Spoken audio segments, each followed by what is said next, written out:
Okay, we are here at 235 West Van Buren, unit 3218. And I have everything going right now, so we're gonna run through really quick. Floors look like they're in good shape, exactly as we saw in the bathroom here. Toilet flushes. This is working good. Good, beautiful. No leaking. Good. I filled this sink up and then I pulled the plug to create pressure to see if we had any moisture here. There is no leaks, which is great.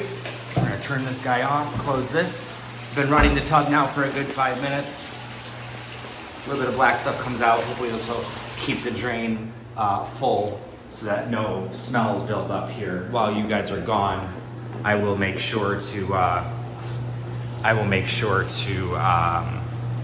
pop by and run the water for you, just that way, so it doesn't, the pipes dry out and it smells. Closet's good. Floors look great. I gotta say, I'm really pleased with these floors. You got all this extra space up here. Lights are good. Let's close this guy off. All right, next up. It's getting a little warm in here. So I got the washer and dryer running. Both of these are running just fine.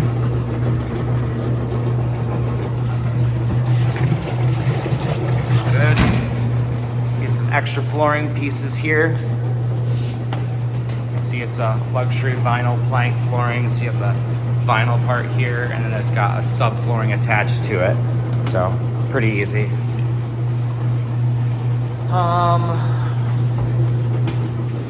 Dryer's working. Good. So I'm gonna turn that off. Pull up that thing, finish its cycle. Over in the bedroom here,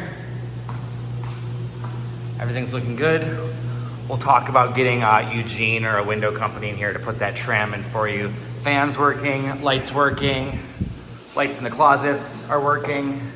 Again, all the way up. Good. So that panel right there, that access panel is for the water pipes into the bathroom, just for your future reference.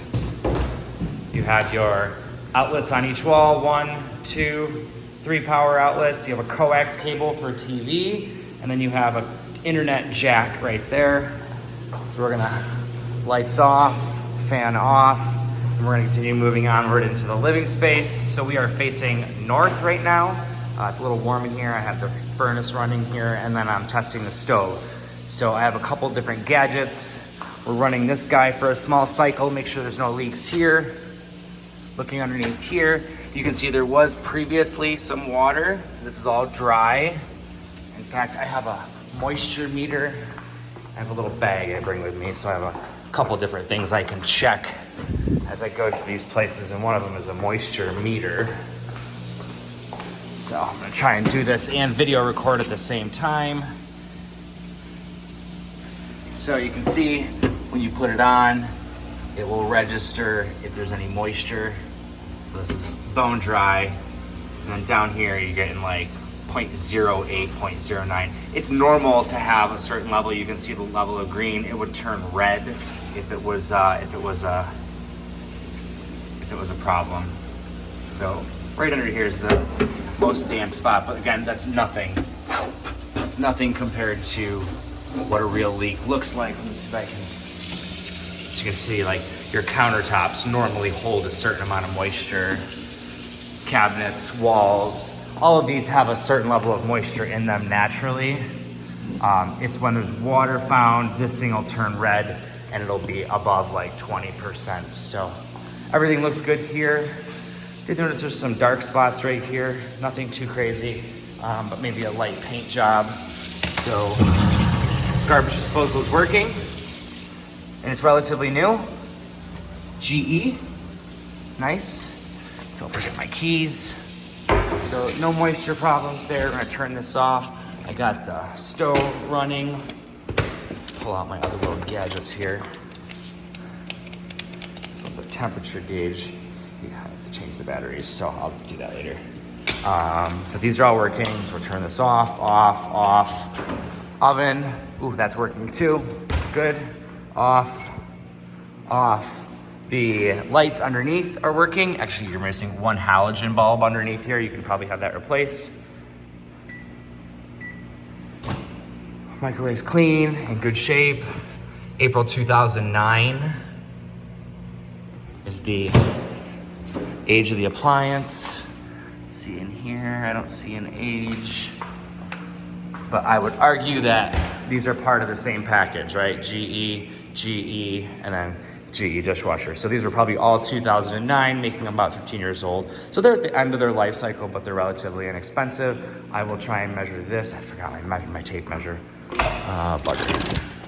I will have to come back and measure that for you at some point because I forgot my tape measure. The last thing is I turn on the furnace, so it works through this thing right here. You pull this front thing off. This is your fan, high, low, and then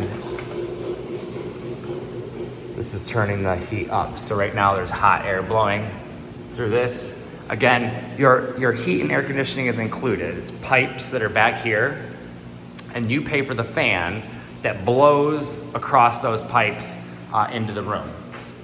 So we're gonna turn this off, and then you have this little bar here, so you can open the window, but let's make sure I can switch this here.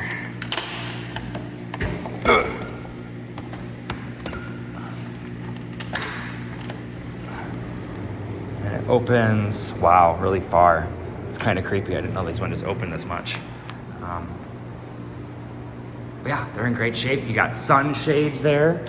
So in the afternoon, well, you'll not get direct sunlight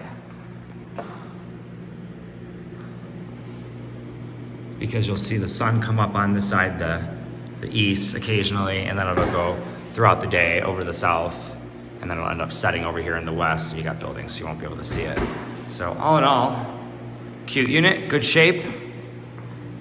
Very pleased. So everything looks good on my end. I will come back, but this is a standard size standard size washer or refrigerator. A couple extra parts up there.